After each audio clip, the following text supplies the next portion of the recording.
The moment Simon Yardley heard the roar of water echoing through the canyon walls, he knew they had minutes at best before the ravine became a death trap. He had been tracking the wounded elk for 3 hours, working his way deeper into the narrow gorge than he had ever ventured before, when the sky had opened up without warning. The storm came from nowhere, a wall of black clouds that swallowed the autumn sun and unleashed torrents of rain, so thick he could barely see 10 feet ahead. Now the trickle of water at the bottom of the ravine had transformed into a churning brown beast, rising faster than any flood he had witnessed in his 26 years on the frontier. Simon scrambled up the rocky face, his boots slipping on wet stone, searching desperately for higher ground. The walls of the ravine rose steep and unforgiving on both sides, offering few places of refuge. His heart hammered against his ribs as the water climbed, swallowing boulders and bushes with terrifying speed. Then he saw her. The orc woman was trapped on a lower outcropping, water already lapping at her feet. She stood pressed against the cliff face, her green skin dark with rain, her muscular frame tense with the same fear he felt coursing through his own veins. Their eyes met across the churning water, and for a heartbeat neither moved. Every story Simon had heard since childhood screamed at him to leave her, to save himself. Orcs were monsters, raiders, the enemy of every human settlement from the coast to the mountains. But the terror in her amber eyes was achingly human, and Simon found his body moving before his mind finished arguing. He wedged himself against a sturdy rock formation and extended his walking staff across the gap. "Grab it!" he shouted over the roar of water. She hesitated, clearly as shocked by his offer as he was at making it. The water surged higher, now at her ankles, and indecision vanished from her face. She lunged for the staff with surprising agility, her strong fingers wrapping around the wood. Simon pulled with everything he had, his muscles screaming in protest as he hauled her weight across the churning gap. The water tried to claim her, foaming around her legs, but inch by inch he drew her closer until she could grab the rock face. She scrambled up beside him onto the narrow ledge, just as the water swallowed the place she had been standing. They pressed themselves against the cliff wall, breathing hard, as the flood raged below them. The ledge was barely 6 feet wide and perhaps 10 feet long, a tiny island of safety in the chaos. Simon assessed their situation with a sinking feeling. The water showed no signs of slowing, and the ledge, while above the current waterline, would not remain so if the rain continued at this intensity. "Thank you," the orc woman said, her voice deeper than a human woman's but not harsh. She spoke carefully, as if unused to the common tongue. "You did not have to do that." Simon glanced at her, taking in her appearance properly for the first time. She stood nearly his height, perhaps an inch shorter than his 6 feet, with broad shoulders and arms corded with muscle. Her black hair hung in a thick braid down her back, and small tusks protruded from her lower lip, framing a face that was broader and more angular than a human's but not monstrous. She wore practical leather armor over wool clothing, now soaked through, and carried a hunting bow slung across her back. A hunter like him could not just watch someone drown, Simon said, surprising himself with the steadiness of his voice, human or otherwise. She studied him with those striking amber eyes, and he saw intelligence there, along with wariness and something else he could not quite name. "I am Lyra Wolfmane. I was hunting when the storm came." "Simon Yardley." "Same." He looked up at the walls of the ravine, calculating their options. "We need to climb higher. This ledge will not hold if the water keeps rising." Lyra followed his gaze and nodded. "There is a cave system, perhaps 50 feet up. I have seen the openings before, but the climb will be dangerous in this rain." More dangerous than staying here. No. She moved to the cliff face, running her hands over the wet stone, searching for handholds. I will go first. I am stronger, I can pull you up if you slip. Pride wanted Simon to argue, but pragmatism won. She was right, her build gave her advantages in raw strength, and between the two of them, she had the better chance of making it to the top. He nodded, and she began to climb. Simon watched with growing respect as Lyra scaled the treacherous cliff face. Her movements were efficient and sure despite the rain, her powerful arms hauling her weight up with a grace that belied her size. She found holds in the rock that he might have missed, her fingers digging into cracks and testing each grip before committing her weight. Within minutes, she had reached a darker patch in the stone that marked the cave entrance. She disappeared inside briefly, then reappeared at the opening. "It is dry and goes deep," she called down. "Come up, I will help." Simon began his own climb, acutely aware of how much harder it was than she had made it look. The rain pelted his face, running into his eyes and making it nearly impossible to see.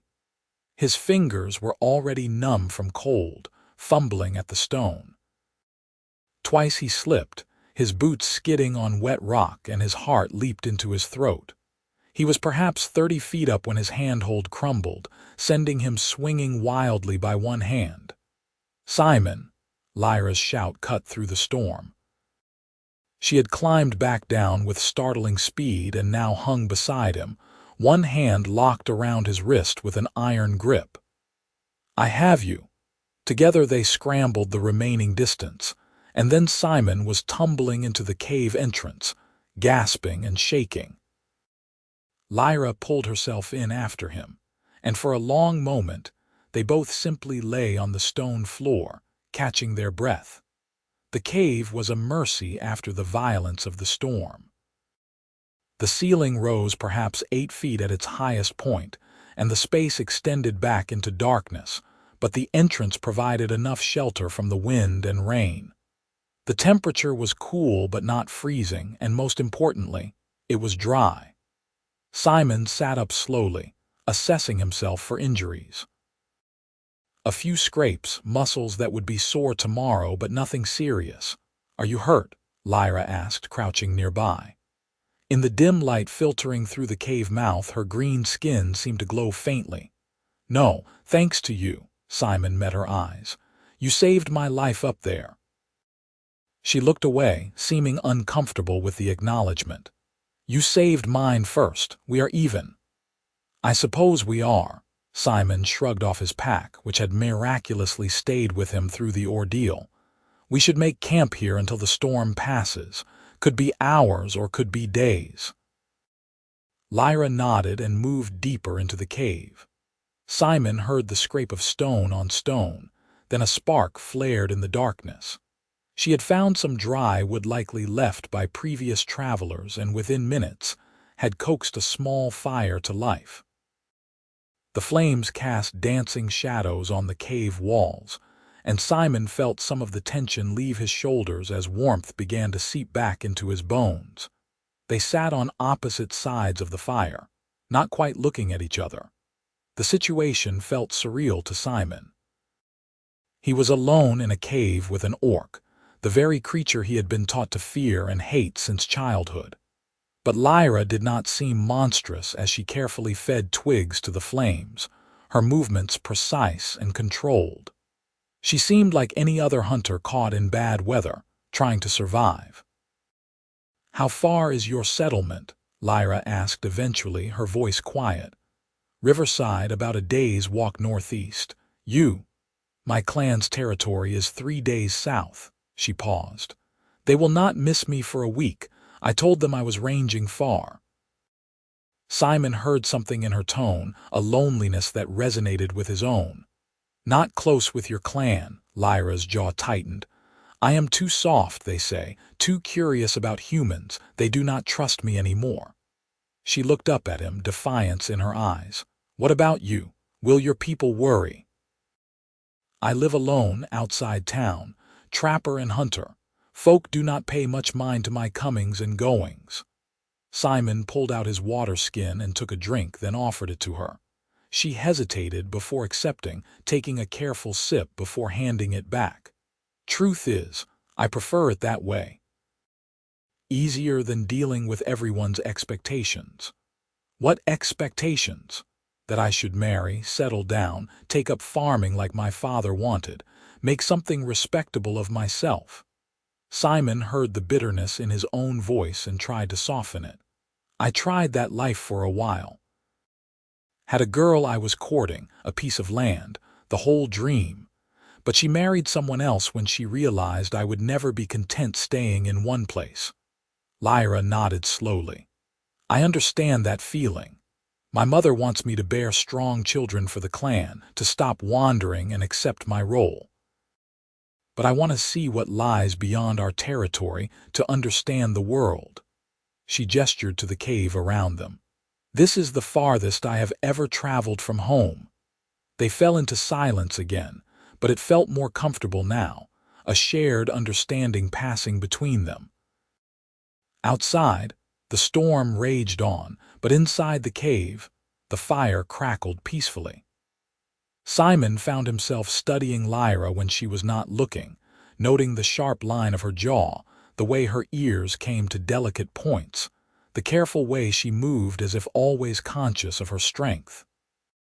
She was alien and familiar all at once, and he could not quite reconcile the creature before him with the monsters from the stories. "I should check our supplies," Simon said, more to fill the silence than anything. He rummaged through his pack, taking stock.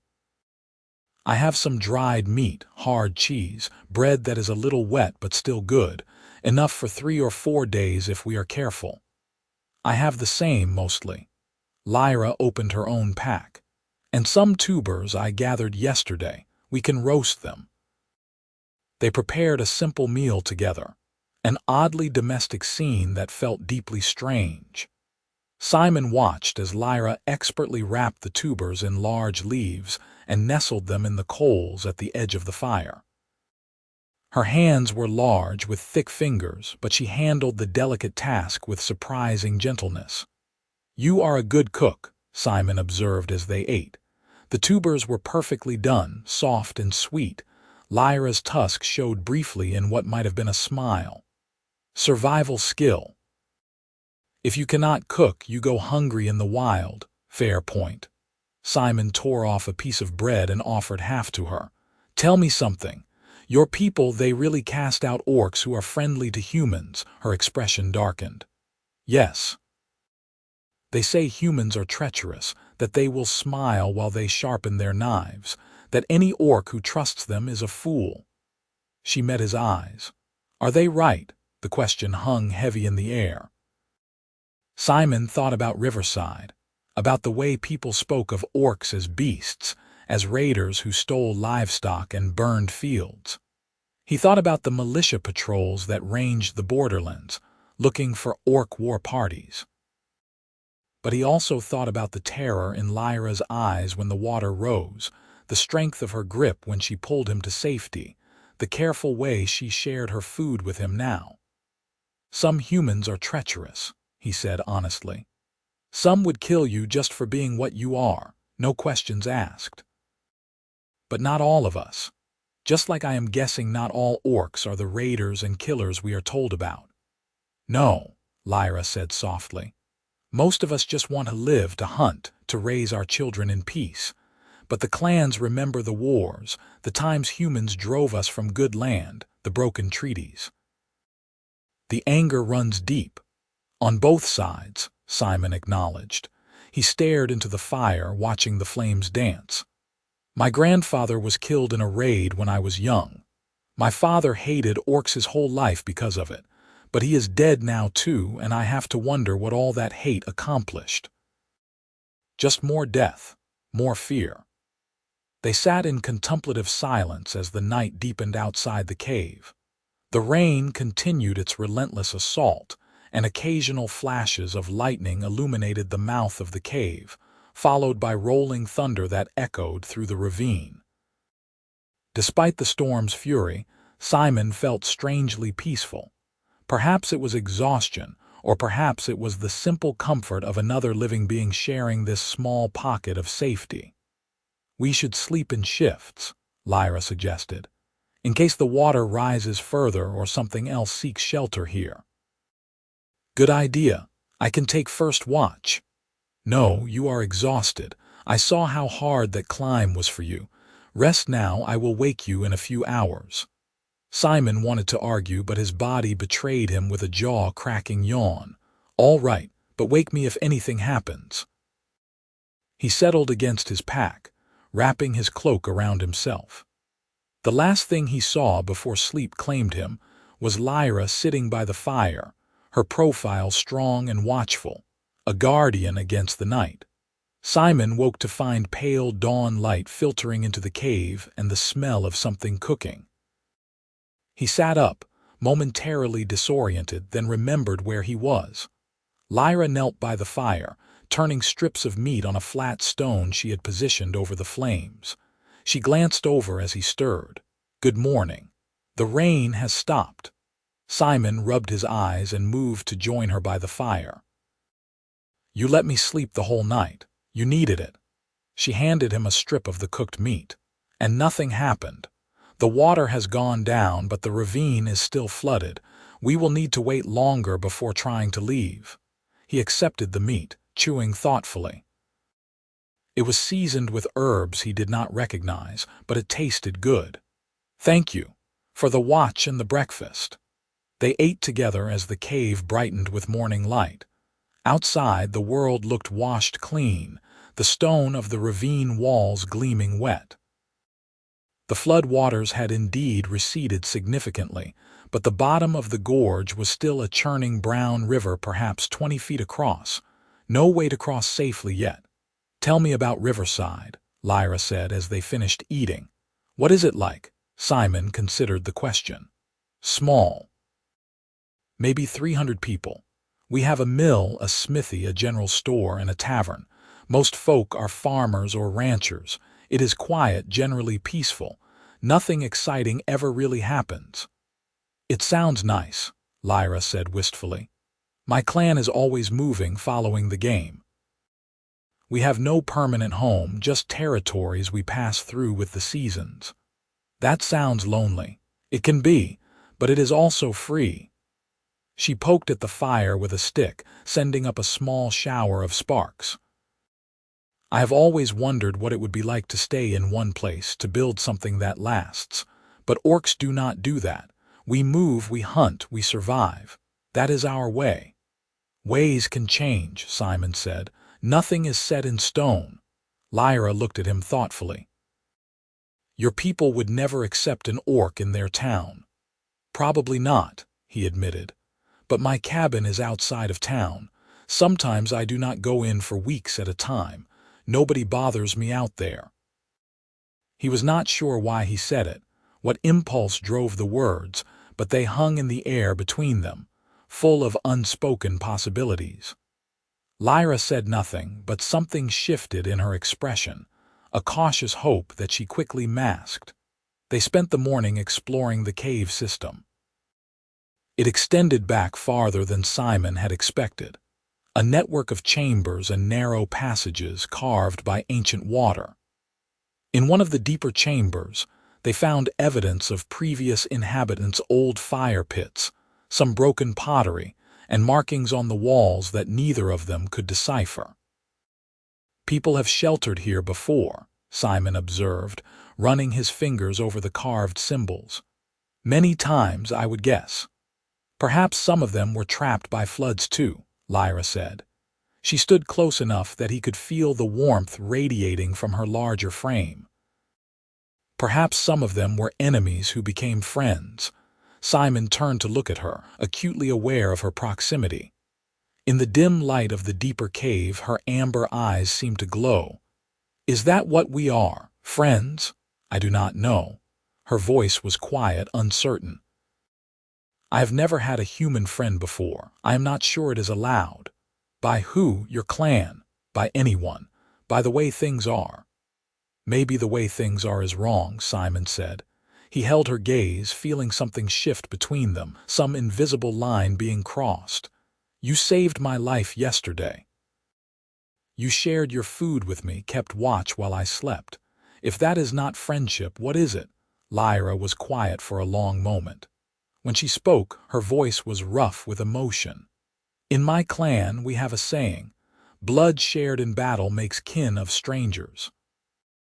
We fought the storm together, Simon Yardley. Perhaps that makes us kin." "I would be honored to call you kin, Lyra Wolfmane."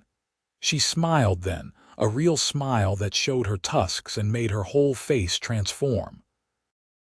It was beautiful in a way that caught Simon completely off guard, and he felt his heart do something complicated in his chest. He looked away quickly, suddenly flustered, and heard her soft laugh. "Come, we should check the water level again," she said, and there was warmth in her voice that had not been there before. They made their way back to the cave entrance and found that the flood had receded further. The ravine floor was visible now, slick with mud but passable. They could leave if they wanted to, return to their separate lives. Neither of them moved to pack their belongings. "How far did you say your clan territory was?" Simon asked, not looking at her. 3 days south. "And they are not expecting you back for a week." "That is correct." Simon took a breath, feeling like he was about to step off a cliff. "The hunting is good around my cabin. Deer, elk, wild turkey. I have traps that need checking and firewood that needs splitting. Could use an extra pair of hands for a few days if you were interested." The silence stretched so long that Simon almost took the words back, almost laughed and said he was joking. Then Lyra spoke, her voice carefully neutral. "That would be acceptable. I could help with the hunting and the work, as a way to fully repay you for saving my life." "You already repaid that debt and more. This would be something different." "What would it be?" Simon finally looked at her, found her watching him with an intensity that made his breath catch. "I do not know, but I would like to find out." Lyra nodded slowly. "So would I." They gathered their things in silence, both hyper-aware of the decision they were making. Simon knew it was dangerous not physically, but in every other way that mattered. If anyone from Riverside saw him harboring an orc, there would be trouble. If Lyra's clan found out she was staying with a human, she might be cast out forever. But as they climbed down from the cave and began making their way out of the ravine, Simon could not bring himself to regret it. The journey to his cabin took the rest of the day. They walked side by side through the forest, and Simon found himself talking more than he had in months. He told her about his childhood in Riverside, about his mother who had died when he was 12, about his failed attempt at farming and his eventual flight to the woods. Lyra shared stories of her own growing up in the clan, learning to hunt from her father, the frustration of being different from the other orcs who seemed content with tradition. "I want to understand things," she explained as they crossed a narrow stream. "Why do we do what we do? Why do humans and orcs hate each other? What lies in the lands beyond our territory? My siblings think I am strange for asking these questions. They say I should just accept what is." "I know that feeling," Simon said. "My father used to say I thought too much, that I should just plow the field and not worry about what lies past the horizon." "Did you love him? Your father?" Simon considered. "Yes. But I did not understand him, and he did not understand me. We were family, but we were not close." "Like me and my mother," Lyra said softly. "I love her, but she looks at me with disappointment. I am her daughter, but I am not the daughter she wanted." They shared a look of mutual understanding, and Simon felt that connection between them strengthen, a recognition of shared experience despite their different worlds. His cabin came into view as the sun was setting, a sturdy structure of logs and stone nestled in a clearing beside a creek. It was simple but well built, with a covered porch, a stone chimney, and oiled hide windows that let in light while keeping out weather. Simon had built it himself over the course of a summer, and he felt a small surge of pride as Lyra examined it with approval. "This is good work," she said, running her hand over the smooth logs. "Strong and clever. Thank you. It is not much, but it keeps me dry and warm." Inside, the cabin was a single large room with a sleeping area in one corner, a cooking area with a stone hearth in another, and a workspace where Simon cleaned hides and repaired equipment. It was neat and organized, everything in its place, the home of a man who lived alone and liked it that way. Or had liked it until now. Suddenly the space seemed small with Lyra in it, her presence filling every corner. "I will sleep on the porch," she said, reading his thoughts. "I do not want to crowd you. You will freeze out there. The nights are getting cold." Simon gestured to his sleeping area. "I have extra furs. We can both sleep inside, just on opposite sides of the room. Like in the cave." Lyra hesitated, then nodded. "All right, thank you." They prepared dinner together, falling into an easy rhythm that felt natural despite its strangeness. Simon had venison and vegetables, and Lyra contributed wild onions and mushrooms she had foraged along the way. They cooked a simple stew, and as they ate, Simon found himself watching the way firelight played across Lyra's features, the way her ears twitched when she heard sounds outside, the quiet contentment on her face. After dinner, they sat by the fire and talked late into the night. Lyra asked endless questions about human customs, about Riverside, about the world beyond the frontier. Simon answered as best he could and asked his own questions in return, learning about orc culture, their beliefs, their way of life.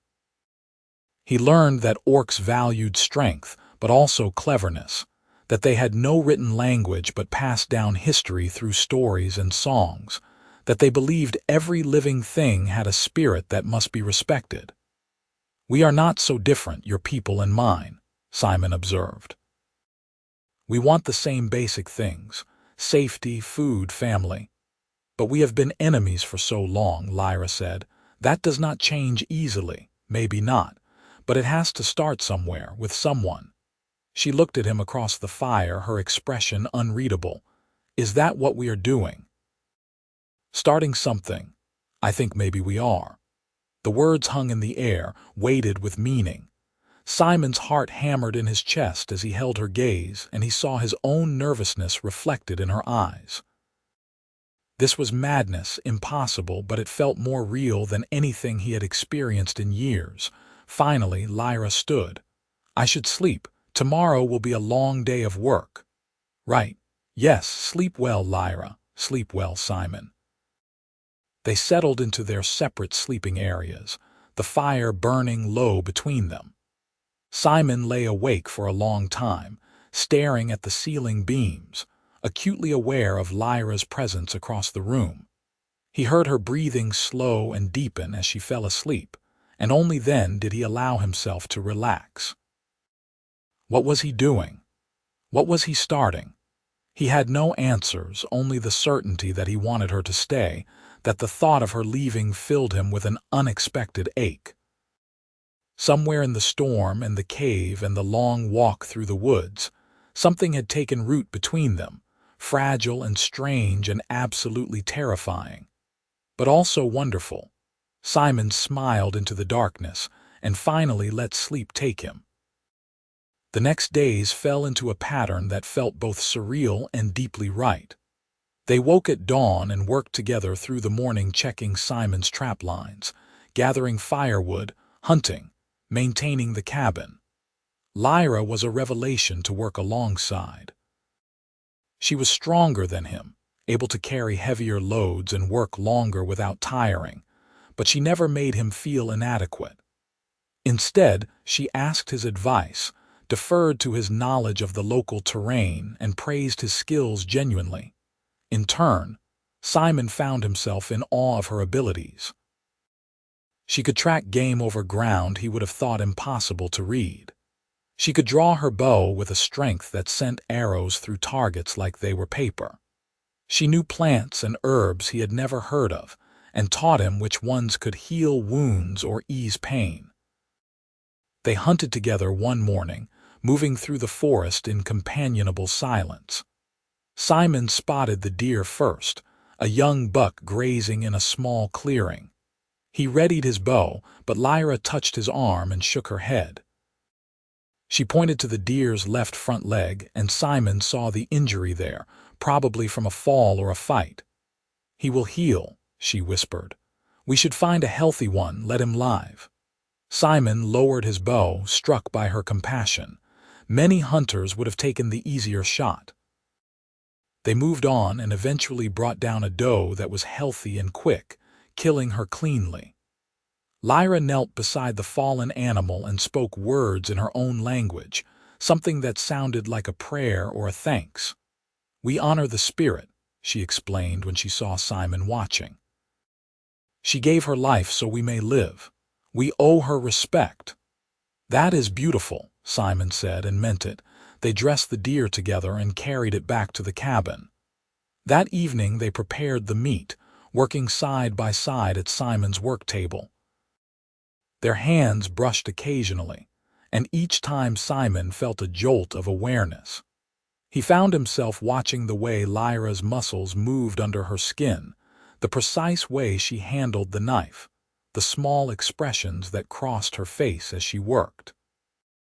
Once, he looked up to find her watching him too, and their eyes met. Neither looked away for a long moment, and Simon felt the air between them thicken with unspoken things. Then Lyra cleared her throat and returned to her work, but Simon saw the faint darkening of her green cheeks that might have been a blush. On the third evening, a storm rolled in, not as violent as the one that had trapped them in the ravine, but steady and cold. They stayed inside, and Simon taught Lyra to play a card game his mother had taught him as a child. She picked it up quickly, her competitive nature showing through as she narrowed her eyes and planned her moves carefully. "You are scheming," Simon accused playfully. "I can see it on your face." "I am doing no such thing," Lyra said, but her tusks showed in a grin. She played her hand and won the round handily. They played until late, laughing and teasing each other, and Simon could not remember the last time he had felt so light, so genuinely happy. When they finally put away the cards, Lyra stretched and yawned, and Simon found himself staring at the curve of her neck, the strong line of her shoulders. "Simon," she said softly, and he realized she had caught him looking. "Can I ask you something?" "Of course. Why did you invite me here?" Truly, he could have deflected, made a joke, but the openness in her face deserved honesty. "Because I did not want to say goodbye to you. Because in 2 days, I felt more connected to you than I have to anyone in years. Because you are interesting and kind and brave, and I wanted to know you better." Lyra's breath hitched slightly. "That is how I feel too about you." She moved closer until they were standing face to face in the firelight. "But I am afraid, Simon. I am afraid of what this means, what it could cost us both."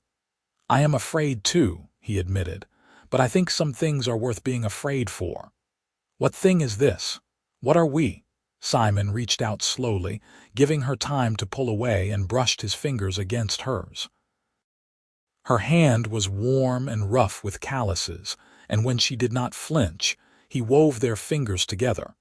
It felt monumental, that simple joining of hands, like they were bridging a chasm that had existed for generations. "I do not know what we are," he said, "but I know I care about you, Lyra. More than I probably should, given that we have known each other less than a week. But I cannot help it. I care about you too." Her voice was barely above a whisper. "I think about you when we are apart, even if it is only for a few hours. I watch you and wonder what you are thinking. I want to make you smile because your smile makes me happy." She squeezed his hand. "This is not how things are supposed to be. Maybe not, but here we are anyway. They stood like that for a long time, hands joined, the fire crackling beside them. Simon wanted to kiss her, wanted it with an intensity that shocked him, but he did not move.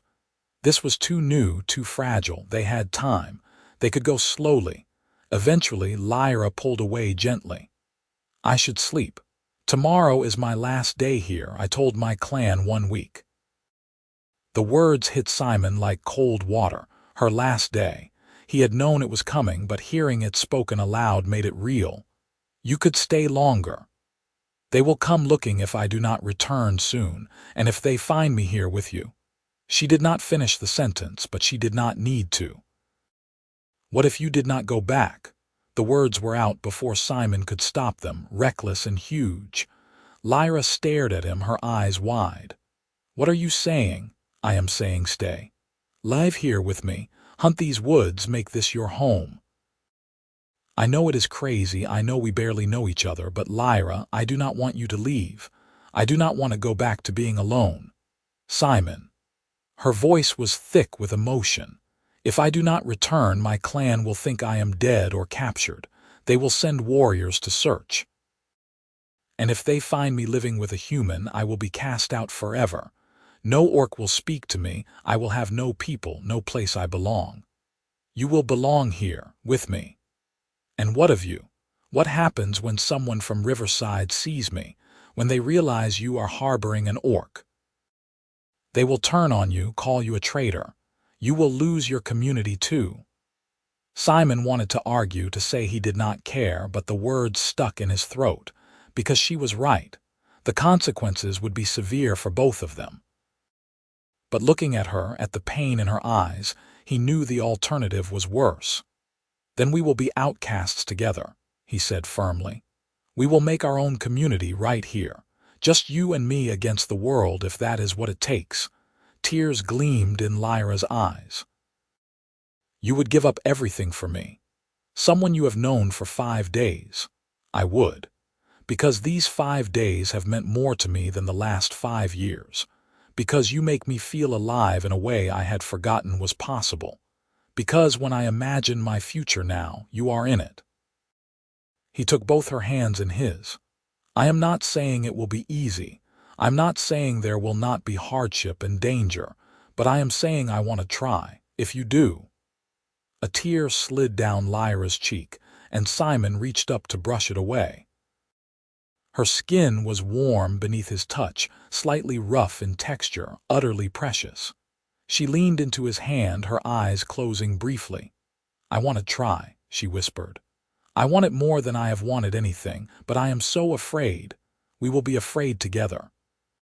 Simon drew her into his arms, and after a moment's hesitation, she wrapped her arms around him in return. She was solid and strong, and she smelled of wood smoke and leather and something uniquely her. Simon felt like he had been waiting his whole life to hold someone like this, to feel this sense of rightness and completion. They stood embracing for a long time, neither wanting to let go. Finally, Lyra pulled back just enough to look at him, and Simon saw determination replacing the fear in her eyes. I will need to return to my clan's territory, she said.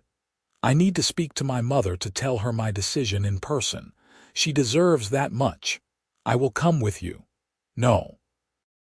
It is too dangerous. If the warriors see a human in our territory, they will attack first and ask questions never. She cupped his face in her large hands. Trust me to return to you, Simon. I swear I will come back. How long? 2 weeks. Maybe less if I can travel fast. She pressed her forehead against his. Wait for me. I will come back. I will wait, Simon promised. I will be here. They spent that last night talking until the fire burned to embers, neither wanting to waste precious time sleeping. Lyra told him about her favorite places in her clan's territory, a waterfall that fell into a crystal pool, a meadow where wildflowers bloomed in summer, a cave system painted with ancient handprints. Simon told her about his plans for the cabin, how he wanted to expand it, maybe add a second room, a proper root cellar. They were making plans, building a future in words, and it felt like magic. When morning came, they gathered Lyra's belongings in heavy silence. Simon packed extra food for her journey, and Lyra left him several of her best fletched arrows as a promise of return. At the door of the cabin, they embraced again, longer this time, as if they could memorize the feel of each other through touch alone.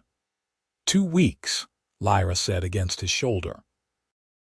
I will count every day. She pulled back and looked at him, and Simon saw everything he felt reflected in her eyes: hope and fear and something that might be love, too new to name but powerful nonetheless. Then she turned and walked into the forest, her stride strong and steady. Simon watched until she disappeared among the trees, then watched the empty forest for a long time after. The cabin felt impossibly empty without her. Simon threw himself into work, keeping his hands busy so his mind would not spiral into worry.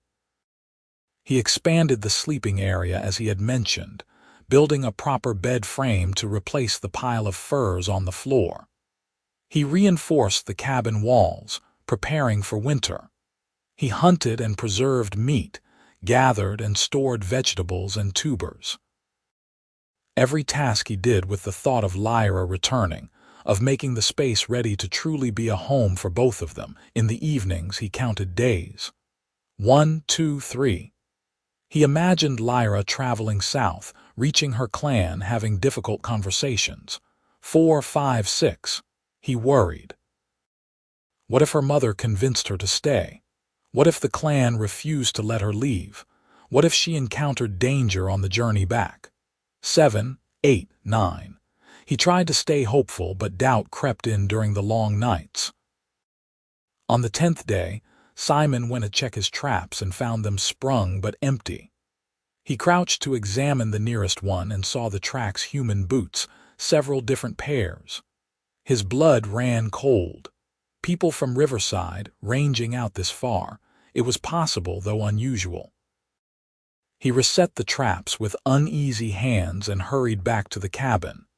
That evening, as dusk was falling, he heard voices approaching through the woods. Simon grabbed his bow and positioned himself by the window, peering out cautiously. 3 men emerged from the trees: Jake Yancey and his 2 sons, neighbors from the nearest farm to Riverside. Jake carried a musket and his boys had axes. They approached the cabin calling out, "Simon Yardley, you home?" Simon relaxed slightly and opened the door but kept his bow within reach. "Jake, what brings you out this way?" Jake Yancey was a broad man in his 50s, with a weathered face and suspicious eyes. He looked Simon up and down, then gestured to his sons to stay back. "Been some troubling reports, Simon. Folks say they have seen orc signs in these woods." "Fresh camp's tracks. You seen anything?" Simon's heart pounded, but he kept his expression neutral. "I have seen tracks now and then. Orcs pass through sometimes, you know that. They have territory south of here. These tracks are more recent, and closer to settled lands than they should be." Jake's eyes narrowed.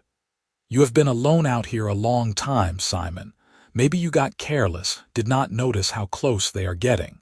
We are forming a patrol, going to range through this area and make sure there is no war party planning anything." "I have not seen any war party," Simon said firmly. "The orcs I have seen signs of were hunters passing through. They did not bother me, I did not bother them. Still, better safe than sorry. We will be camping about 2 miles east of here, sweeping the area over the next week or so.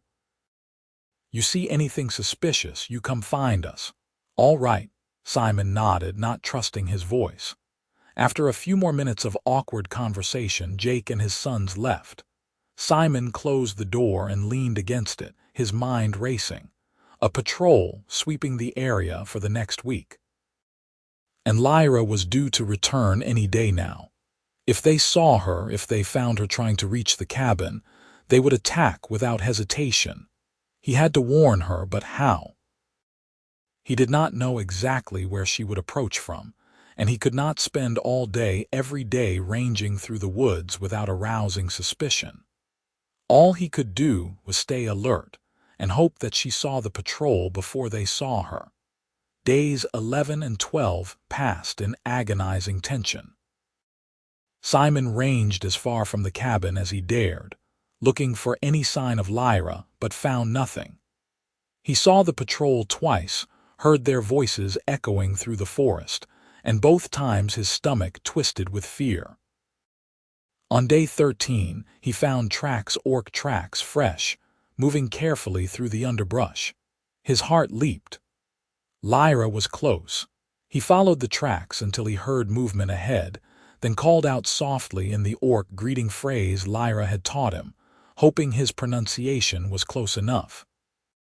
The movement stopped, then Lyra emerged from behind a tree and Simon felt relief crash over him like a wave. "Simon!"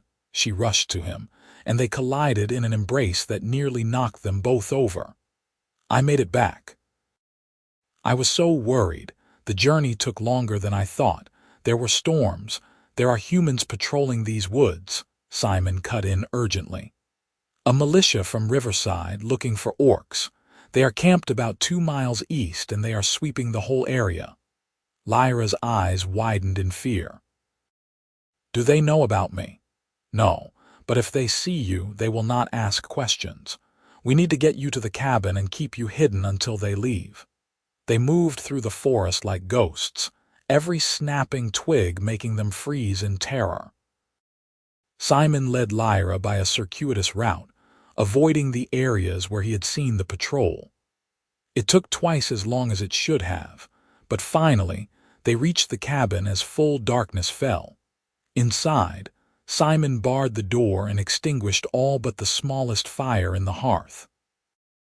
Lyra sank onto the new bed frame and Simon saw how exhausted she was, her face drawn with fatigue. "Tell me what happened," he said, sitting beside her and taking her hand. "With your clan." Lyra took a shaky breath. "I told my mother everything. That I met a human, that he saved my life, that we became friends, that I wanted to stay with you instead of returning to the clan." Her voice cracked. "She was so angry, Simon. She said I was betraying our people, that I was being seduced by an enemy. She forbade me to leave. But you are here." "I left in the night. My father helped me. He has always been more understanding than my mother. He packed supplies for me, told me which paths to take to avoid the warriors. But when my mother discovers I am gone..." She looked at him with anguished eyes. "I am dead to them now. I can never go back."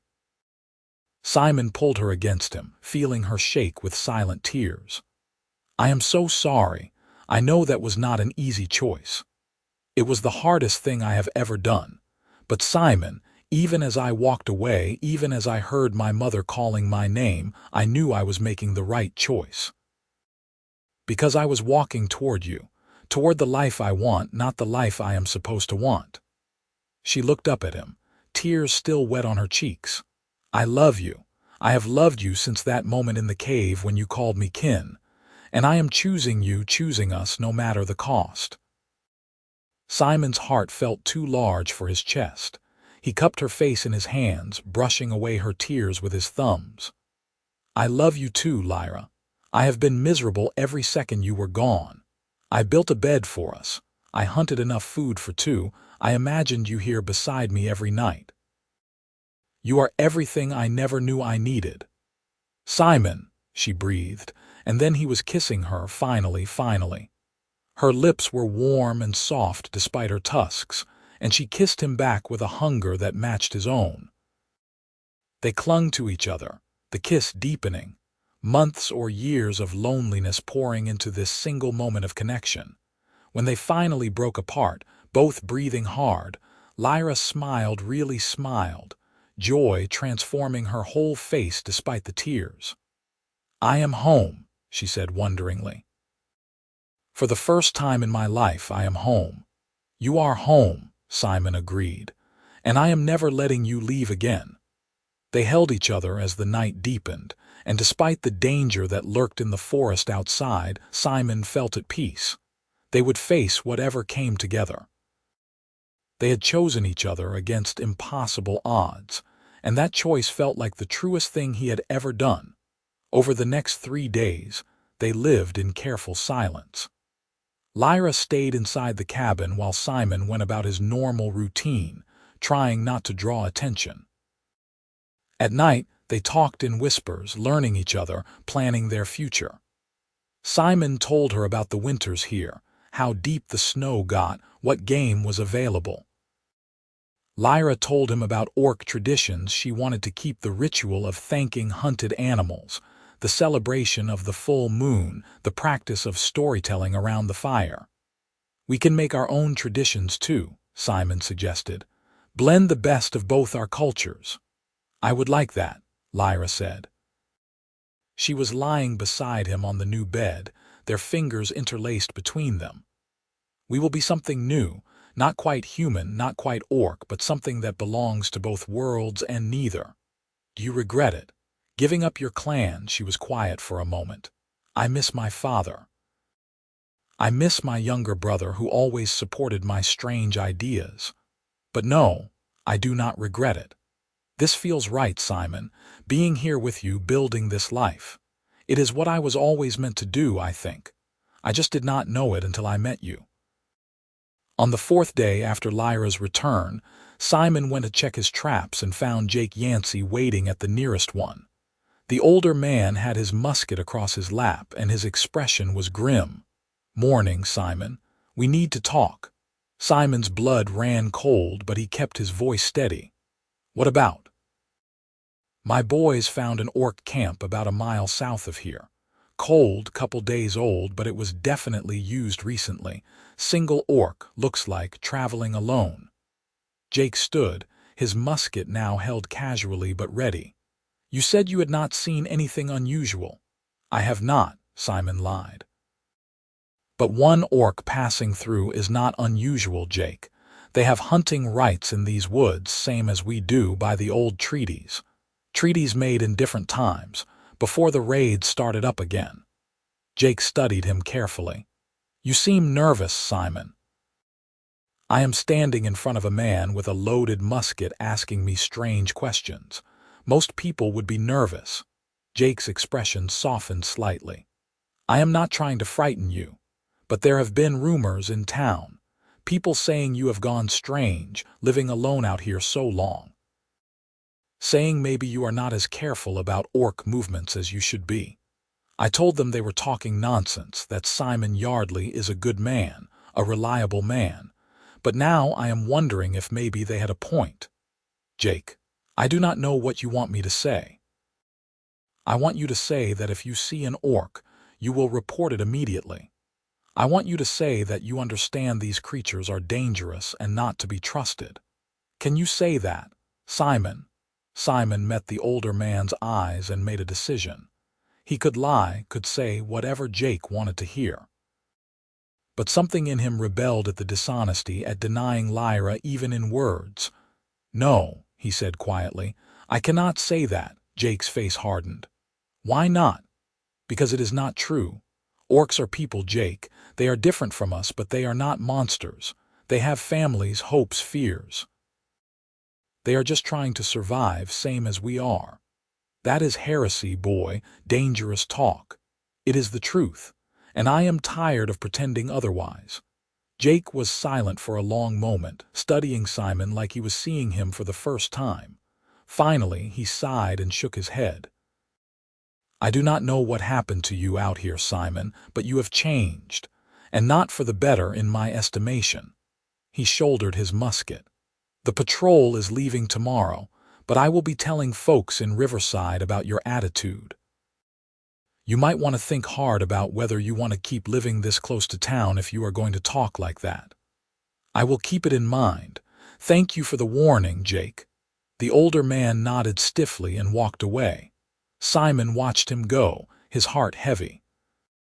He had just burned a bridge, possibly burned his entire connection to Riverside, but he could not bring himself to regret it.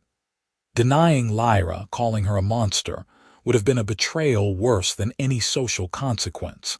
He returned to the cabin and told Lyra what had happened. She listened with growing concern, her hand gripping his tightly. "You should have lied," she said when he finished. "You should have told him what he wanted to hear." "I could not about you." "Simon, this is exactly what I feared. You are going to lose everything because of me."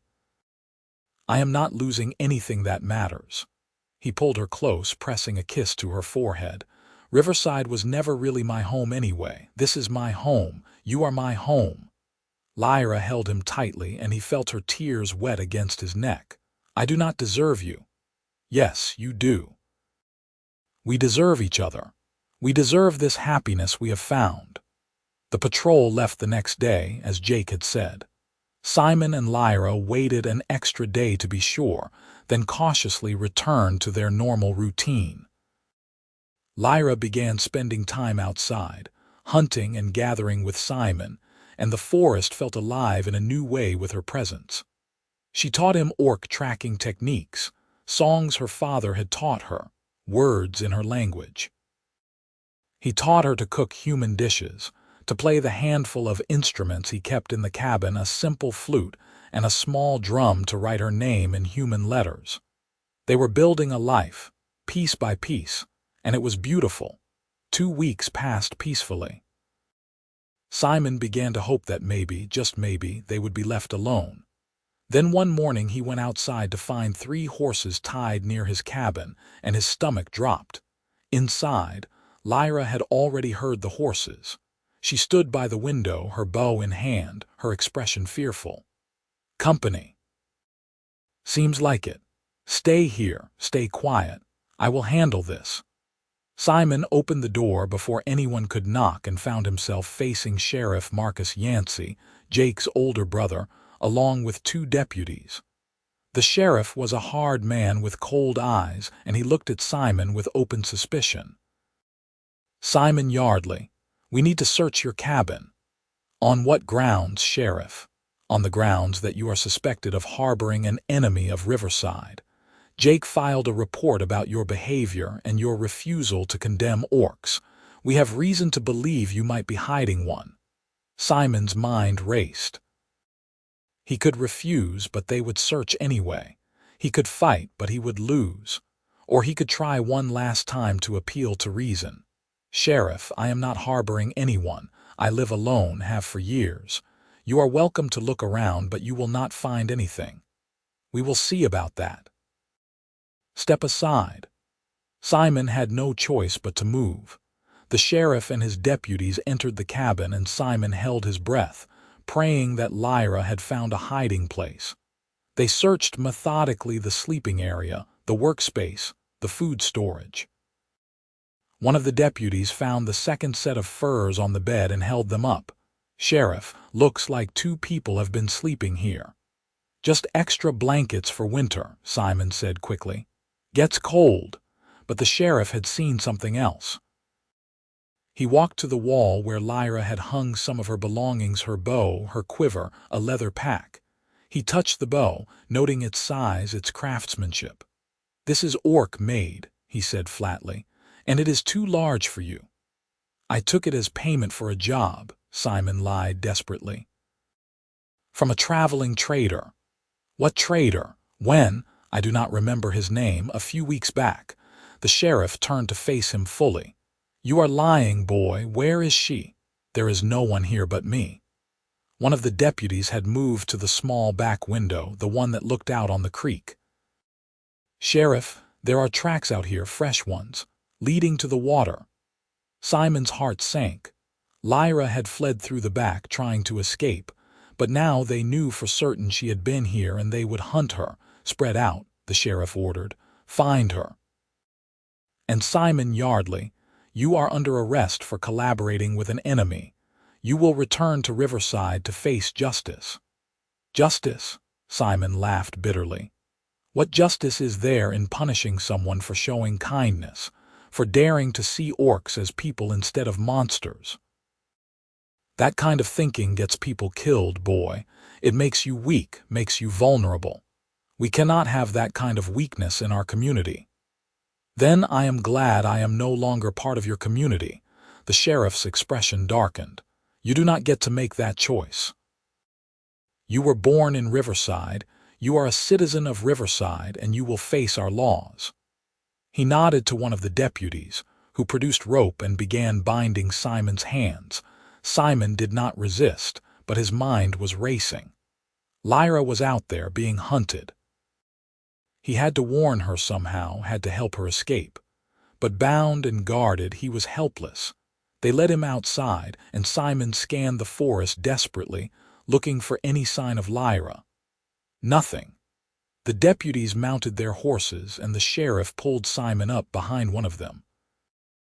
As they began to ride, Simon heard a sound, a bird call, but wrong, slightly off. An orc signal.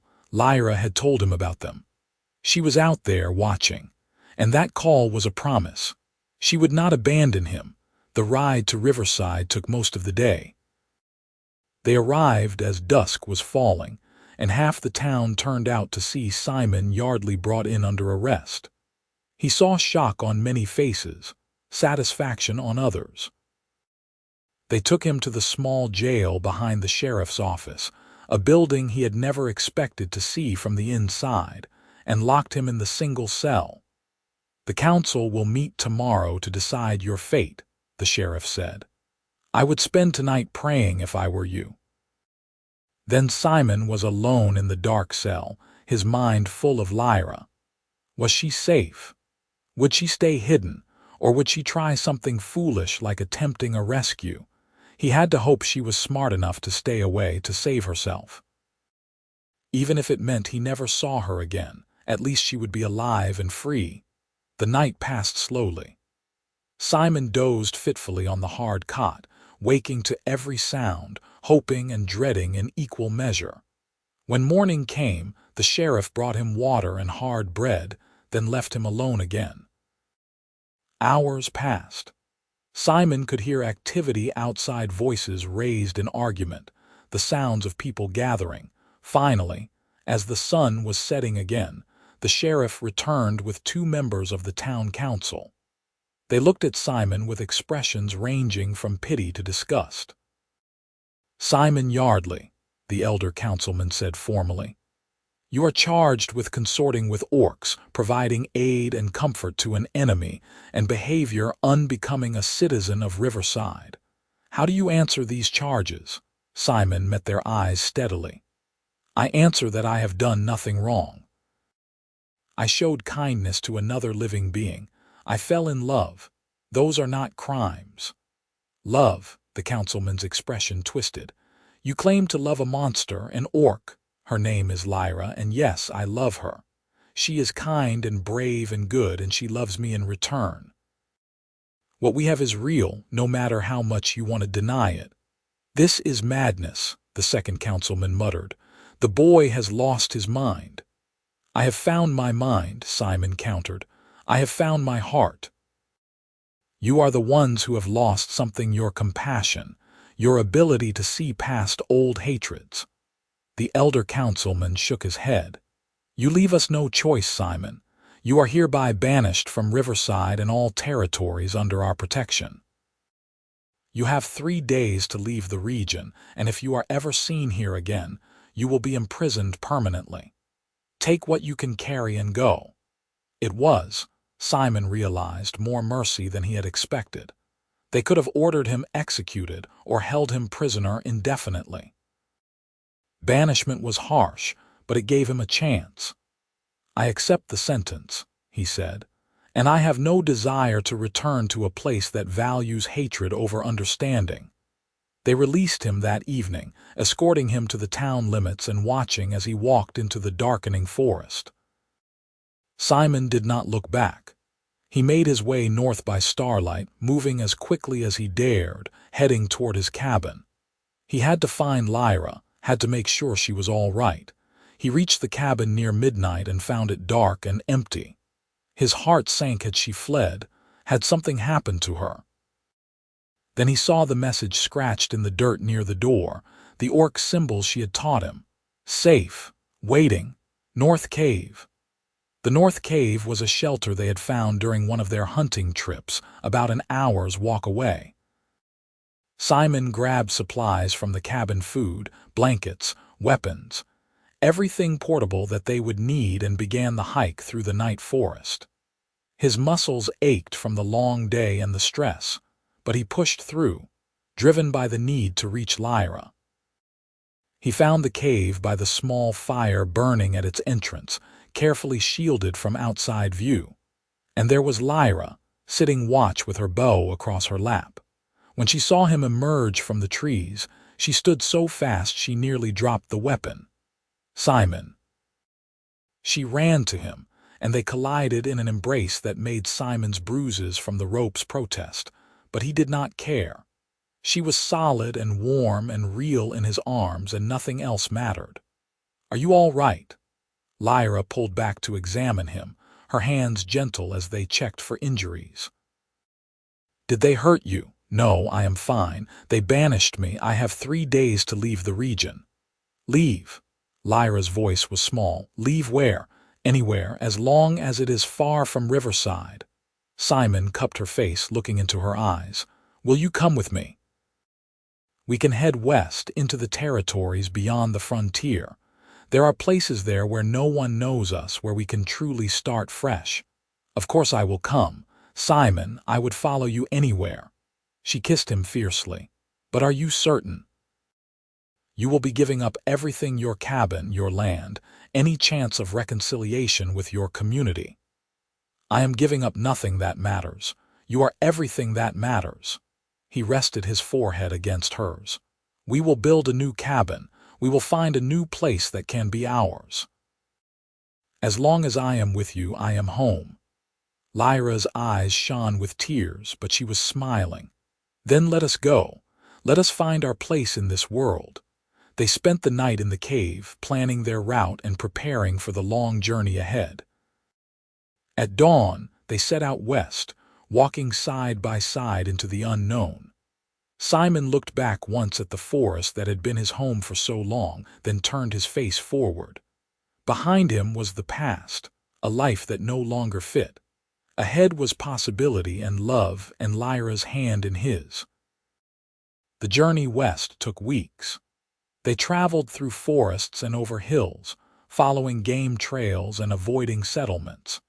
Twice they encountered orc hunting parties, and Lyra negotiated safe passage with gifts of meat and promises that they were just passing through. Once they saw a human trading caravan in the distance and gave it a wide berth, not wanting to risk confrontation. Slowly, the landscape changed. The dense eastern forests gave way to more open land, rolling plains dotted with groves of trees, wide rivers that flowed cold and clear, and eventually, mountains rising like blue shadows on the western horizon. This was the frontier beyond the frontier, land that belonged to no one and everyone, where the rules of the settled East held no sway. They found their place in a valley nestled between 2 mountain peaks. A river ran through it, providing fresh water and fish. The valley was sheltered from harsh winds but open enough for good hunting. Trees clustered at the northern end, offering timber for building. It was perfect. "Here," Lyra said, standing in the center of the valley with her arms spread wide. "This is where we should build our home." Simon looked around and felt a rightness settle in his chest. "Here," he agreed. They worked through the autumn, racing against the coming winter. Simon's cabin building skills and Lyra's strength combined to raise a sturdy shelter faster than either could have managed alone. They built it larger than his old cabin, with 2 rooms, a main living area, and a separate sleeping chamber, and a covered porch that faced east to catch the morning sun. Lyra insisted on carving protective symbols from her culture around the door, and Simon added a horseshoe in the human tradition for luck. As the first snows fell, they finished the roof and moved inside. That night, lying together on the bed they had built, surrounded by the home they had created with their own hands, Simon felt a contentment deeper than any he had known. "We did it," he said, marveling. "We actually did it." Did you doubt we would? Lyra asked, amusement in her voice. Yes. Constantly. But here we are. She rolled to face him, her green skin glowing in the firelight. I have been thinking about something. In my clan, when two people decide to build a life together, they perform a bonding ritual. They speak vows before witnesses and bind their lives together officially. Simon's heart began to race. Like marriage in human culture. Yes, but we have no witnesses, no community to recognize such a bond. We can witness each other, Simon said. He took her hands in his. Lyra Wolfmane, I love you more than I can express. You are my partner, my best friend, the other half of my soul. I want to spend every day of my life with you, building our dreams together, facing whatever comes side by side. Will you bond with me? Will you be my wife, by whatever name we choose to call it? Lyra's eyes gleamed with tears. Simon Yardley, you are the bravest man I have ever known. You saw past everything you were taught to see the person I am. You chose me when it cost you everything, and you have never made me regret that choice. Yes, I will bond with you. I will be your wife, your partner, your family. For all my days. They sealed the vow with a kiss and spoke promises to each other long into the night. They might have no official witnesses, no priest or shaman to sanction the union, but their vows felt more sacred than anything either had experienced before. They were choosing each other, freely and completely, and that choice was enough. Winter in the valley was harsh but beautiful. Snow piled deep, and temperatures dropped until the river froze solid. But inside their cabin, life was warm and full. They told each other stories during the long, dark evenings. Simon shared tales his mother had told him as a child, and Lyra recounted the legends of her people. They taught each other songs, learned each other's languages more fully, and made love with a tenderness that still left Simon breathless.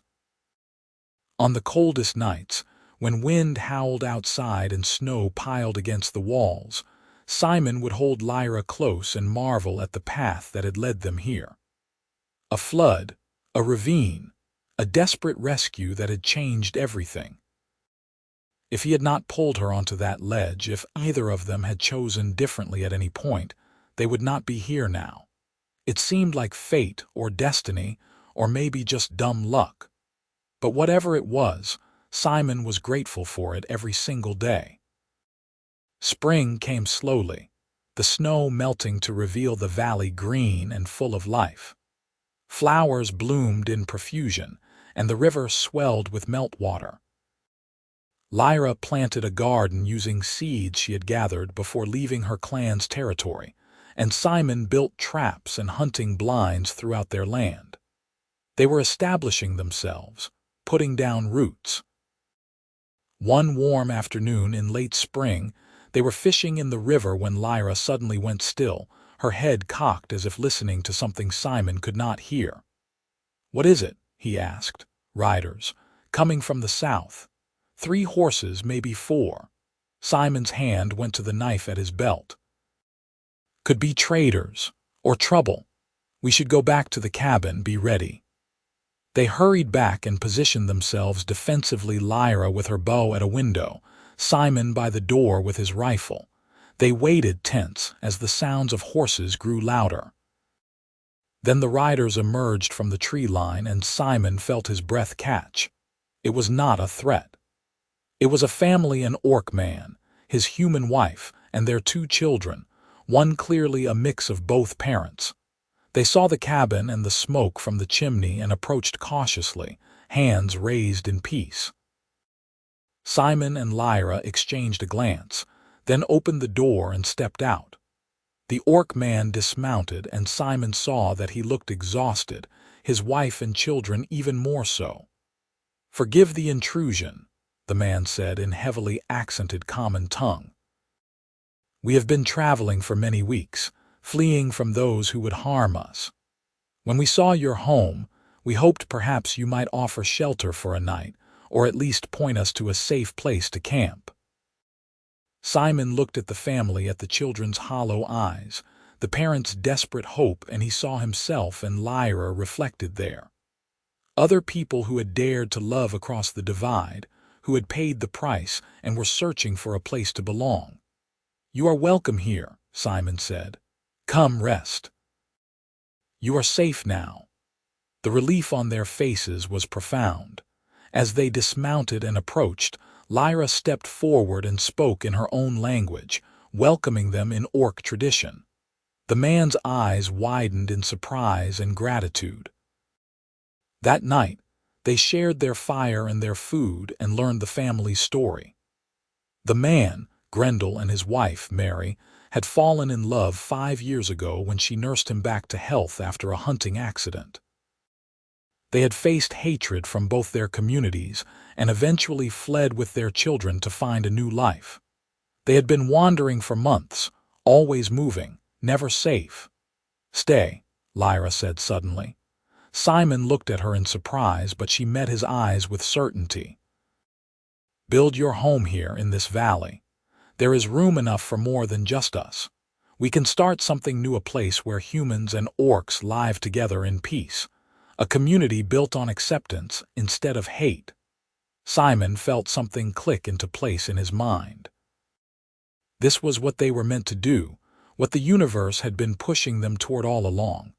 They had found each other against impossible odds, had survived persecution and exile, had built a home in the wilderness.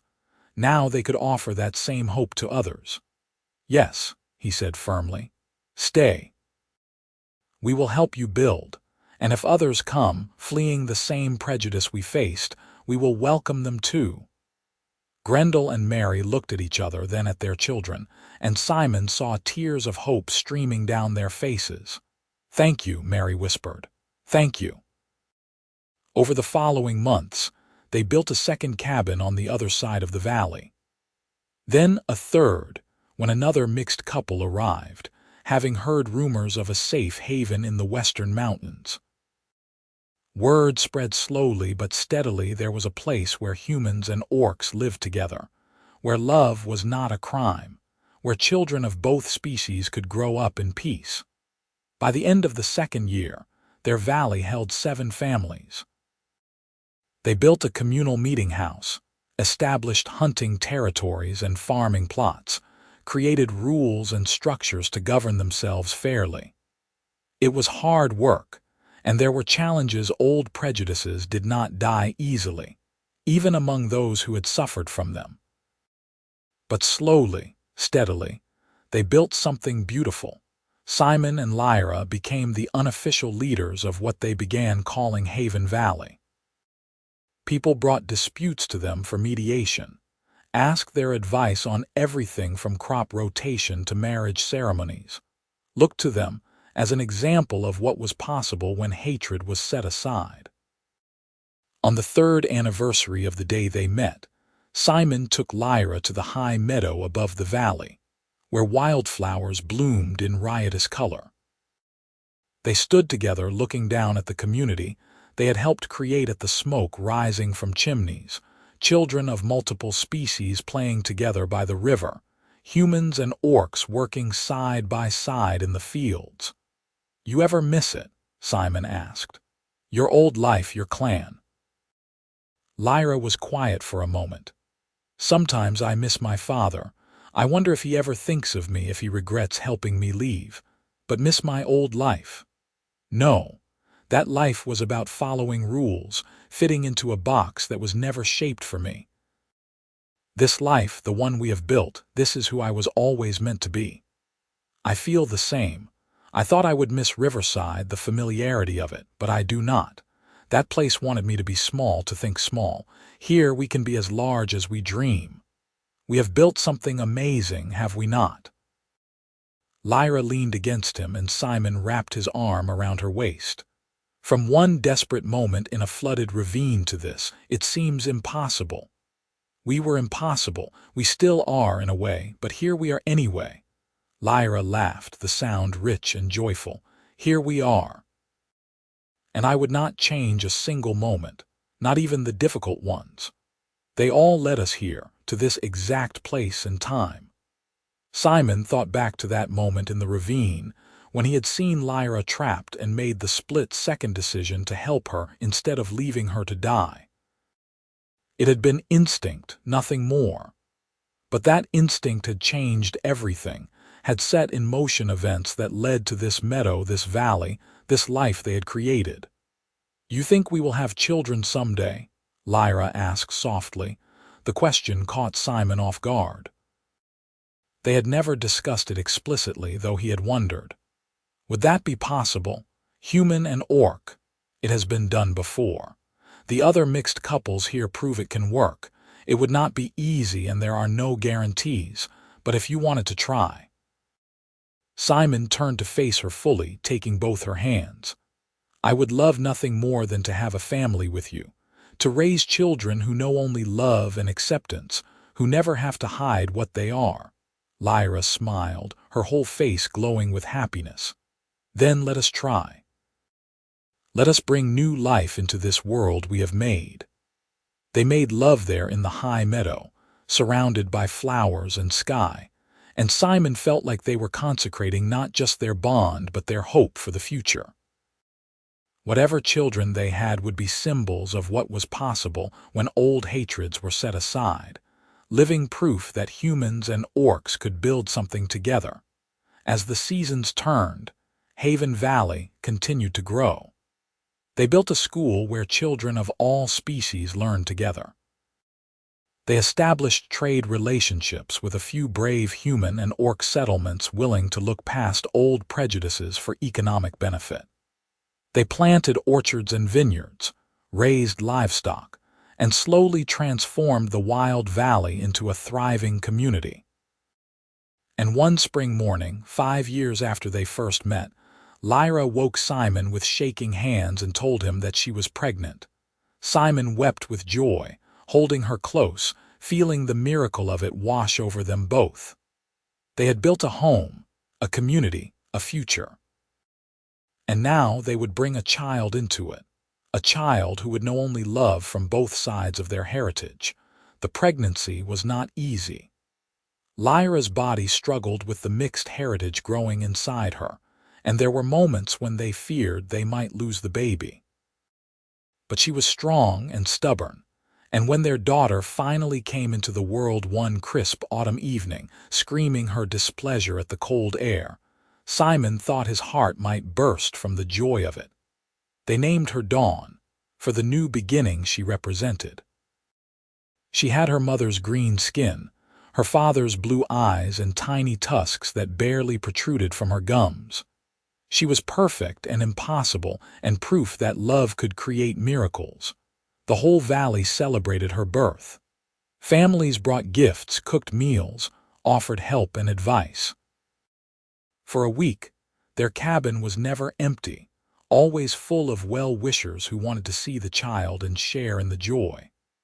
Dawn was not just Simon and Lyra's daughter, she was Hope's child, the valley's child, a symbol of everything they were building. As Simon held his daughter for the first time, looking down at her tiny face, he thought back to that moment in the ravine. The water rising, the decision to save a stranger, the weeks and months and years that followed. Every choice, every hardship, every moment of fear and doubt had led to this. Had led to a home, a family, a community built on the radical idea that love was stronger than hate. "Thank you," he whispered to Lyra, who lay exhausted but glowing in their bed, "for taking a chance on me, for choosing this life even when it was impossible." "Thank you," Lyra replied, her eyes soft with emotion, "for pulling me onto that ledge with you, for seeing me when everyone else saw only a monster, for loving me when love seemed impossible." They sat together in the quiet cabin, their daughter sleeping between them, and listened to the sounds of their valley settling into evening, children laughing, someone singing, the ordinary beautiful sounds of life. This was what they had built from a single moment of compassion, from one decision to help instead of harm. This was their happily ever after, earned through courage and faith, and a love that refused to be denied. And as Simon drifted toward sleep, his wife and daughter safe beside him, he knew that every trial had been worth it, every sacrifice justified by the profound rightness of this moment. The ravine had flooded around them fast that day long ago. He had pulled an orc onto the last dry ledge with him. And in saving her, he had saved himself, had found the life and love he never knew existed. They had been impossible from the start, but they had chosen each other anyway, and in that choice had found not just survival, but joy beyond measure. Their story would become legend in Haven Valley, told to children on winter nights, the tale of how love bridged an impossible divide, how a human and an orc built a haven in the wilderness, and how from one act of desperate kindness an entire community was born. And every telling ended the same way, with hope, with love, and with the promise that anything is possible when you choose compassion over fear. Simon Yardley and Lyra Wolfmane had found their forever in each other, and it was more beautiful than either had ever dared to dream.